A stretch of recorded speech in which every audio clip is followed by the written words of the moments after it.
Hi everybody, and welcome to Unleashing the Power of Teamwork in Your Dental Practice.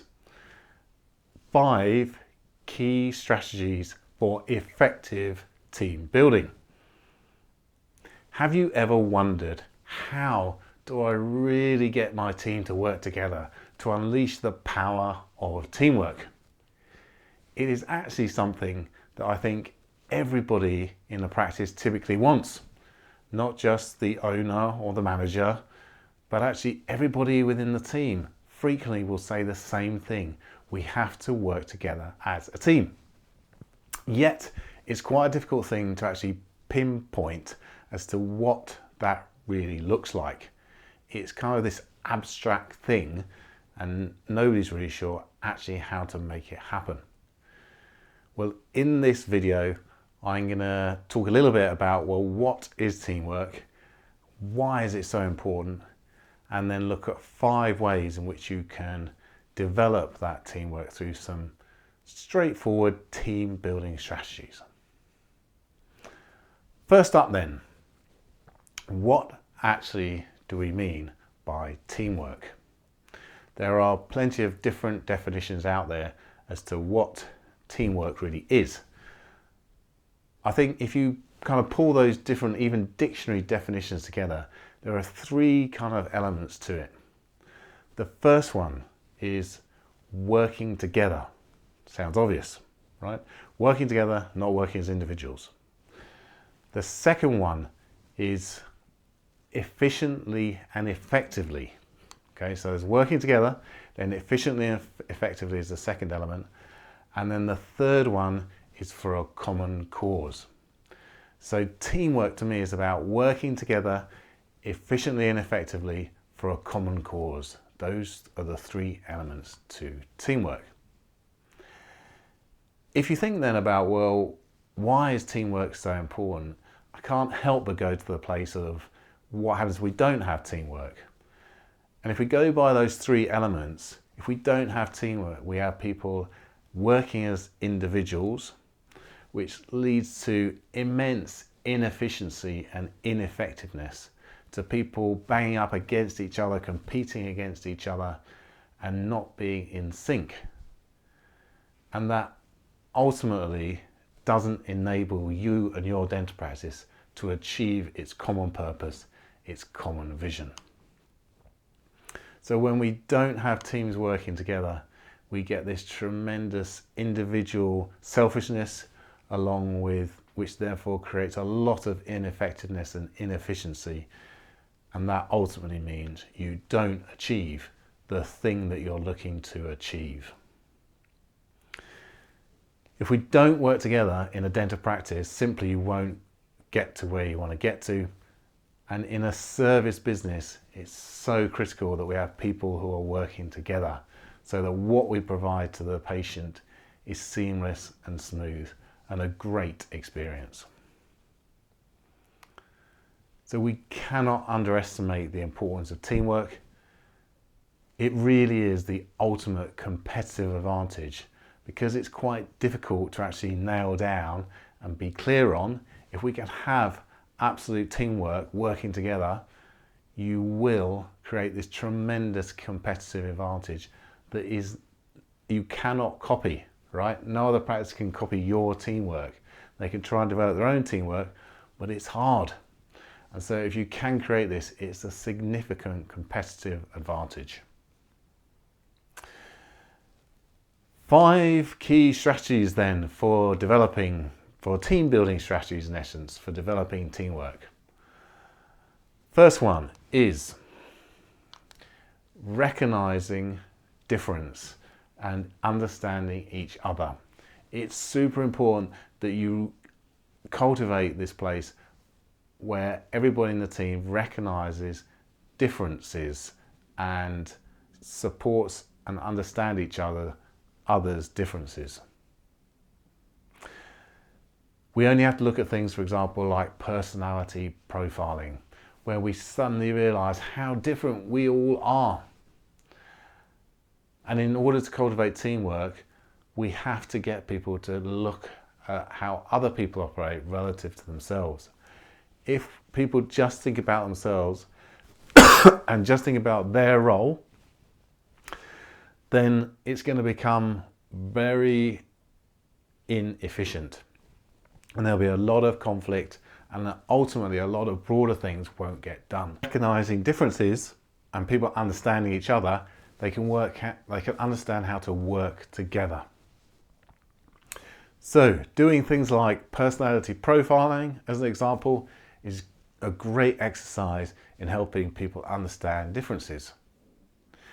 Also having people to spend time with each other, to actually talk more broadly about themselves and their context and their world, and then have time to listen to the other person, helps people to really get to know other people. Now naturally some people will do this because that's who they connect with, but those people will typically be the people who they're alike. What we have to try and do is give time and space for the people who are not similar, who have different personalities, different profiles, different demographic. Those are the people we want to give time to listen to each other, to talk to each other, to help each other understand them. All right, so the more we can do this, the more likely we are to create this level of understanding and for people to recognize that difference is good. That's what gives you a great team, but it requires a level of understanding and patience with each other in how they communicate with each other to become an effective team. So number one, understand each other and recognize difference. Number two is develop and live a code of conduct, your team values. Most of you who watch and follow me will know that I talk a lot about values and the values of a team. And this is so true for developing effective teamwork. People have to be on the same page in terms of what's most important to them as a team. Having them to create their own values that they really believe in, that they have a voice in, so that they can really engage and get behind those, is critical. It's about creating a level of expectation about standards that they will operate to as a team, the things that are truly most important. This enables people to hold each other accountable, and it also enables then people to move forward quickly because they know what the kind of compass is in terms of making decisions and how they act and how they interact. So develop values for the team and have the team develop and be part of those values so they truly want to live them moving forward. So develop team values, that's number two, and ensure and do work on ensuring they are lived, not just stuck up on a wall. That's number two. Number three then is about a simple practical one, but often gets overlooked or put to one side, which is have regular team meetings. Regular team meetings where people have space. They have space to connect, to talk about how they are interacting, communicating and working as a team. Not just talking about business projects or things to do with the practice, but actually how are they working together? How are they interacting? Talking about the previous two items, about values, talking about their different styles, their different personalities, bringing these up and bring them above and not keeping them below the surface, but bring them above the surface so that they can be talked through and help each other understand each other better. So regular team meetings, I'd recommend at least every 6 months for the whole team, preferably every quarter, to give people that chance to spend time to get to know each other in a different environment outside of their typical work. And really talk and understand about how they operate as a team and to work on how they operate as a team. Okay, so that's number three, regular team meetings. Number four is Encourage rituals. Yes, rituals. What I mean by that is such as team members going out on their own for a coffee, to catch up, to talk about stuff outside of work, to go out on a Thursday evening after a late clinic for a few drinks, to have a morning breakfast together, whatever it might be.